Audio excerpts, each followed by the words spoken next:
Extremnal TV'den herkese selamlar. Bugünkü konumuz Testament'in 14. stüdyo albümü olan Parabellum.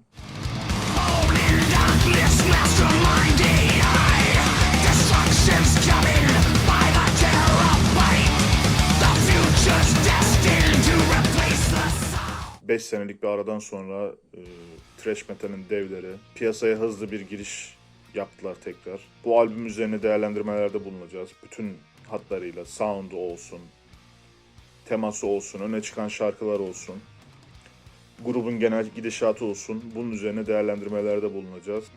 Şöyle diyelim, bildiğiniz üzere zaten 40 senelik bir grup Testament. Yani benim görüşüme göre son 15-20 senede çıkardığı albümlerle zaten çok ciddi bir ivme yakalamıştı. Bu son albümü de bence birazcık deneysel bir albüm olarak söyleyebiliriz. Testament'in thrash metal ruhundan kopmuş bir albüm değil. Ama içerisinde tamamen thrash metal değil de farklı ögeler de barındıran bir hafif karma bir albüm olarak söyleyebiliriz. Tamamen thrash, pure thrash diyemeyiz yani bu albüm için. Bir de zaten bu albüm yenilik olarak davulcu Kristovas'ın da içinde bulunduğu bir albüm. Çok Kristovas albüme çok ciddi bir agresyon ve teknik katmış durumda. Zaten bütün şarkılarda tamamında hissedebiliyorsunuz bunu. Albümün temasına gelirsek, Parabellum Latince bir kelime. Latince manası da savaşa hazırlanma.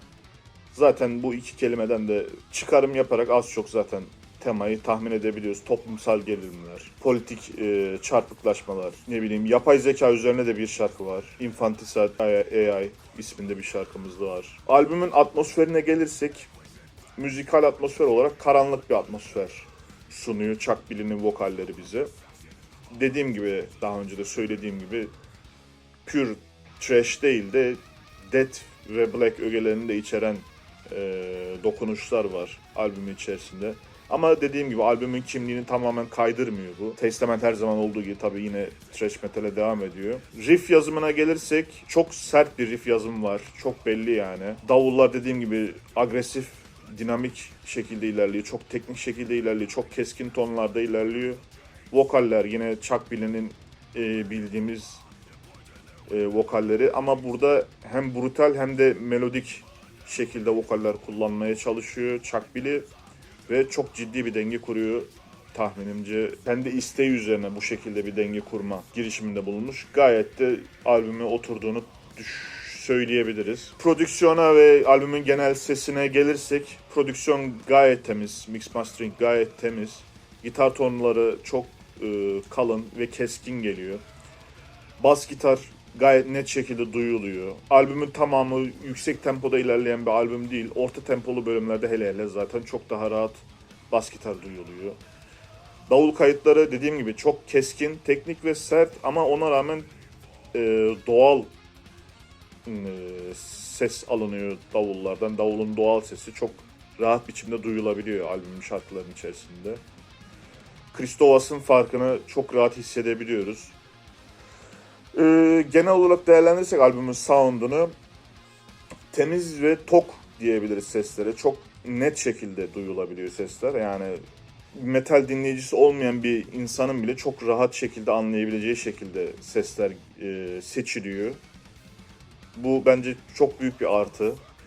Yani Testament bu 2025 ruhunu yakalamış gibi gözüküyor bence bu albümle. Albümün şarkılarıyla ilgili değerlendirmelerim bu kadardı. Albümün tamamıyla ilgili genel bir değerlendirme yaparsak bence albümün prodüksiyonu kusursuz, inanılmaz derece kuvvetli, kaliteli bir prodüksiyon var. Kristovas'ın farkı albümde çok ciddi manada belli oluyor. Chuck Billy'nin vokaller her zaman bildiğimiz gibi ama biraz daha sanki böyle karanlık ögeler barındıran, karanlık tonlar, karanlık sesler barındıran bir vokal tekniği kullanmış. Vokal seslendirmesi kullanmış Chuck Billy burada. Gayet de lezzetli ton vermiş bence albüme.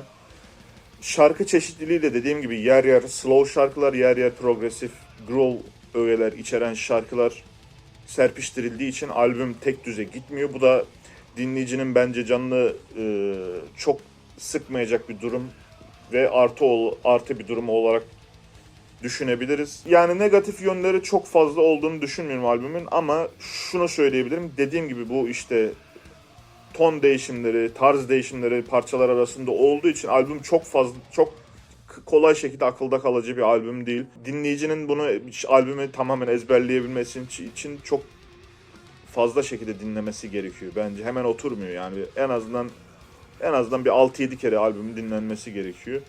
Bir de bu albüm tabii son zamanlarda pure trash, soft trash isteği arttı dinleyiciler arasında. Çok güzel yapan yeni gruplar, yeni arkadaşlar var. Hem Türkiye'de hem dünya metal müzik piyasasında. Ancak Testament bu yönde kullanmamış, isteğine pure trash yapmamış. Dediğim gibi biraz mixed bir albüm olmuş. Trash tarafı çok daha ağır basan ama mixed olan bir albüm. Genel olarak güçlü bir albüm olduğunu söyleyebiliriz. Testament'e yakışır. Dediğim gibi 2025 Testament sound'unu tamamen yansıtan bir albüm olduğunu söyleyebilirim. Kendi fikrime göre. Kapanış olarak soralım hepinize. Siz bu albüm hakkında ne düşünüyorsunuz? En hoşunuza giden parçalar neler? Bunlarla ilgili düşüncelerinizi yorumlarda belirtirseniz çok sevinirim. Dinlediğiniz için teşekkürler. Kendinize iyi bakın. Görüşmek üzere.